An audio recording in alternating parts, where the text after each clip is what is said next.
someone blows their place up, how would you feel if you heard your neighbour say that about you, your home and your family? Especially as in my case, I had a 95-year-old stroke victim mother with balanced speech, hearing, mobility and mental health problems. I was her 24/7 carer for 10 years. How would you feel if you heard your neighbour say that about you and your family? And would you, if you phoned the police, expect them to do something about it? Because after all, it's terroristic hate speech. No, not my police force.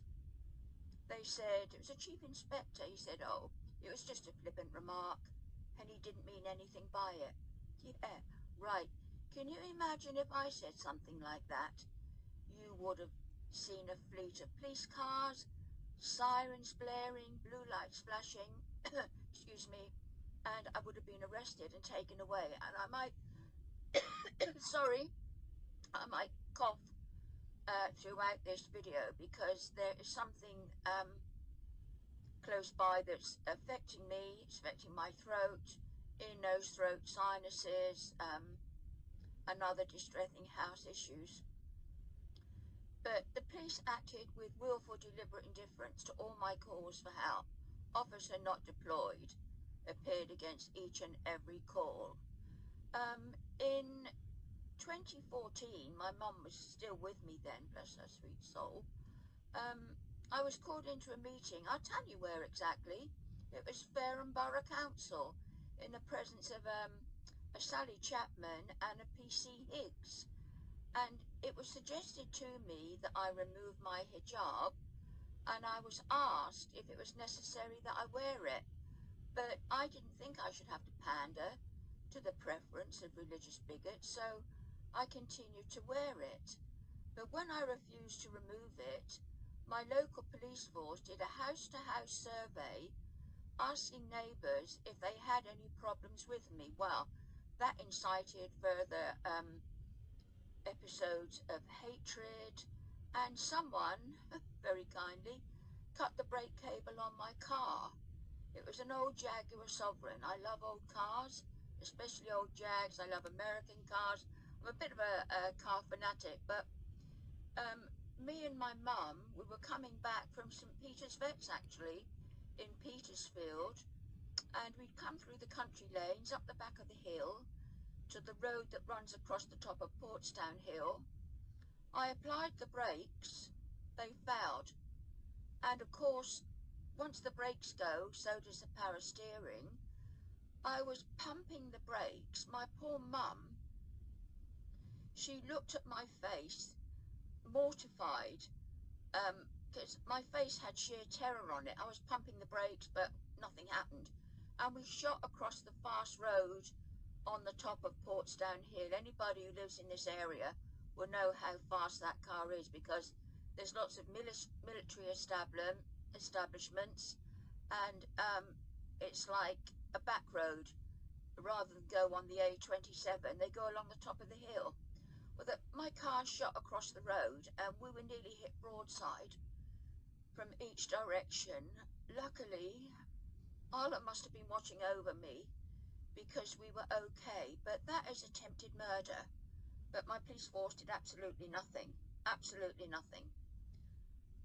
All my calls for help, as I said, ignored.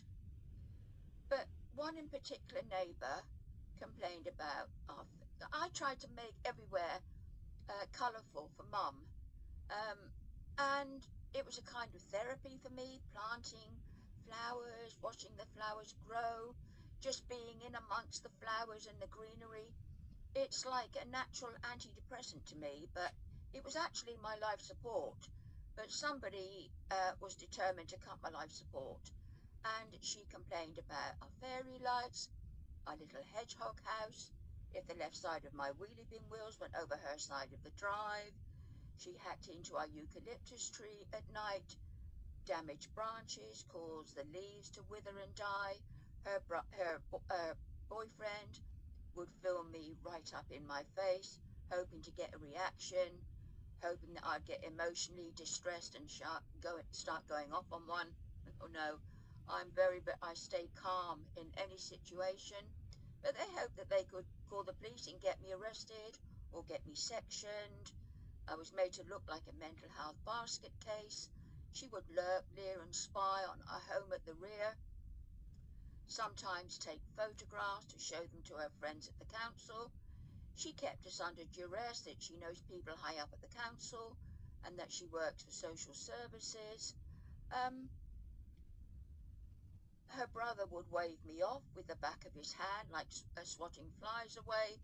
On the odd occasion, if I parked my old Jag outside her home, it had a blue badge because my mum was disabled, he would have a go at me. It's been horrific. It's been a 13-year campaign of terror, oh God, I've lost my train of thought. I'm really depressed at the moment. This is the effect that it's had on me. But I've been demonized, dehumanized, criminalized. I'm not treated like a human being. All my calls for help fall on deaf ears. Even with the mental health facility that I was attending, who abandoned me. I wasn't fit to attend court. I was in bereavement. I had lots of physical health issues. I was weak and easily fatigued. I got absolutely no help. But, I mean, you think the police would act on attempted murder. They didn't. And all these complaints over trivial issues, but I hope someone blows their place up. I mean, that is just indefensible. But this is what's going on around me, and as many of you will know, that my home is at risk of a forced sale if I don't keep up repayments of £450 a month, even though I was a successful defendant in the Court of Appeal, not to be sent to prison for contempt over flower pots. Well, immediately after I was a successful defendant, where my barrister admitted out of court, phoned me when I was on the bus on my way home and said he knew my case was never about flower pots, but sheer religious prejudice. Well, why didn't he bring that up inside the court, not outside the court? I have a right to be angry because that could have changed everything for me. I wouldn't have this anxiety hanging over my head that if I default on one payment, they would go straight back to the court and influence the judge to make an order for the forced sale of my home. And I'm actually not sure what the relationship is. Is it more than just lawyer-client? I'm actually not sure. So I live in a state of constant anxiety, and as I said, I've been demonized, dehumanized, criminalized. I've lived my life within the law. But as I was going to say, immediately after I was a successful defendant in the Court of Appeal, that neighbour, my claimant, rushed to the British press, sold them a pack of unverified by me, inflammatory, defamatory and libelous lies. I was made to look like a selfish, recurrent, recalcitrant, repeat offender who's always being hauled into court and has different orders slapped on me. That's not true. It's simply not true. I had a very strict upbringing. You were brought up to respect the police, and if you stepped out of line, well, you paid for it. But well, I keep on losing my train of thought. I'm so tired today. She made me look like a danger to society, a mental health basket case, a dirty old woman who lives in a filthy home with her cats, who screams at neighbours and deliberately parks my car in a position that makes it difficult for other neighbours and emergency vehicles trying to get through. It referred to me as being potty and said that I lost my case. I didn't lose my case. I was a successful defendant.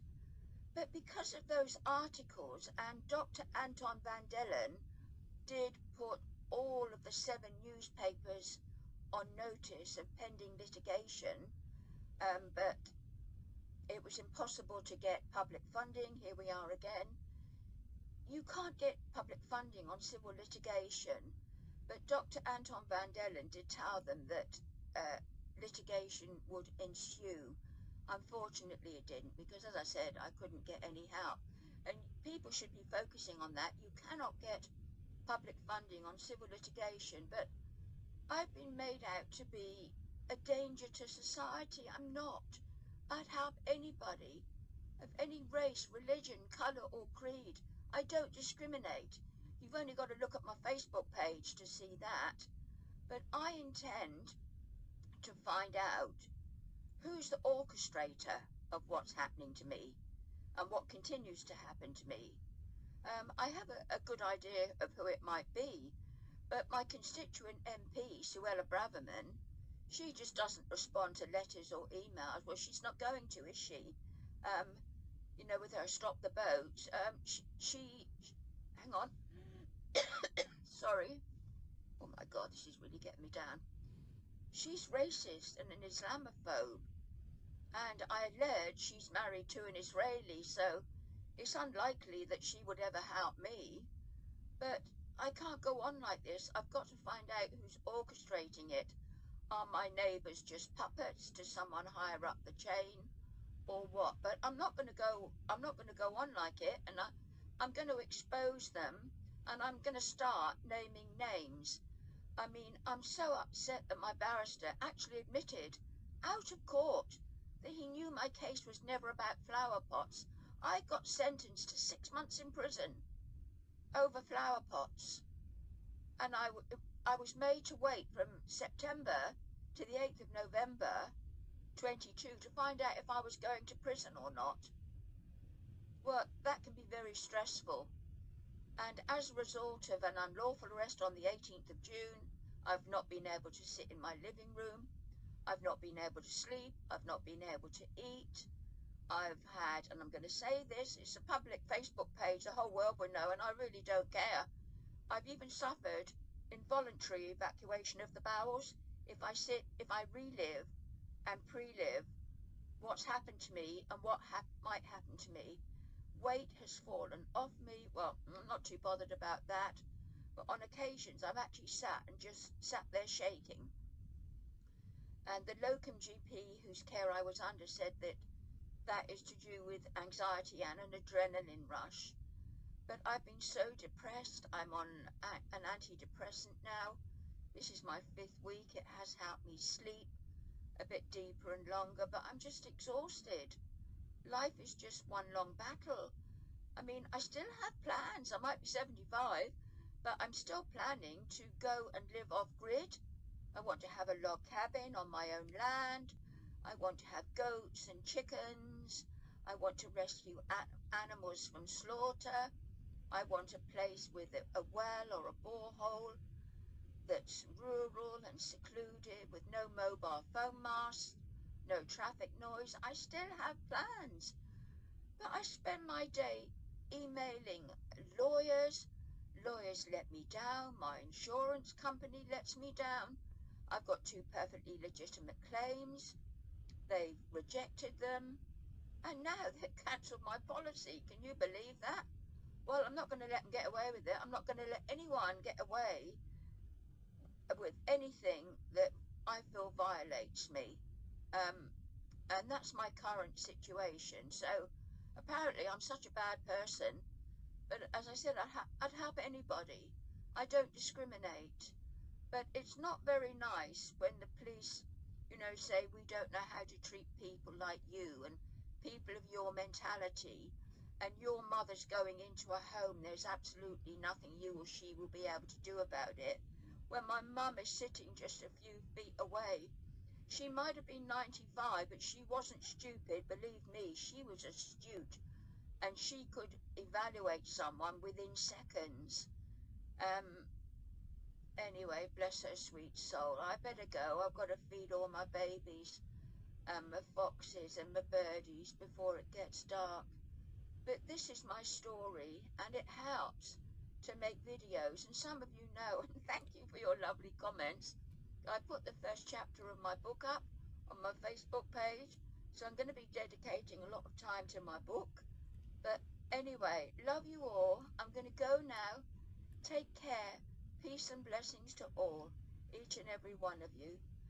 Okay, bye-bye.